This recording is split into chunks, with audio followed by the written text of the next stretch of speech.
धान्य वाटप नमस्कार, जय महाराष्ट्र। पोलीस निरीक्षक साहेब मुक्ताईनगर यांना अवैध देशी दारू, ताडी, गांजा, गुटखा विक्री या 9 दिवस बंद करावे। नवदुर्गाचा उत्सव पारदर्शक व चांगला आनंददायी जावा, त्यासाठी पूर्ण तालुक्यातले देशी दारूचे धंदे, गुटखा, गांजा, ताडी इत्यादी मद्य विक्री करू नये, त्यासाठी आम्ही पोलीस निरीक्षक साहेब नागेशजी मोहिते व आमचे जे पोलीस कॉन्स्टेबल आहे चंद्रकांतजी बोदडे यांच्याकडे निवेदन सादर केलेलं आहे। LCBचे पण पोलीस निरीक्षक यांनाही आम्ही निवेदन दिलेलं आहे। पोलीस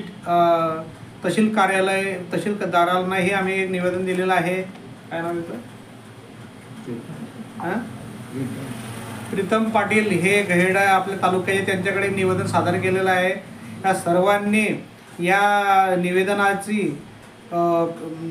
निवेदनाचं पत्र पाहून कडक बंदोबस्त करावा।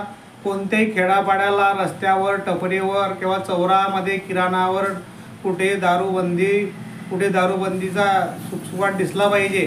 दारूबंदी बंद व्हायला पाहिजे 10 दिवस। यासाठी आम्ही अवैध धंदेचा एक महाराष्ट्र नवनिर्माण सेनेकडनं निवेदन सादर केलेलं आहे।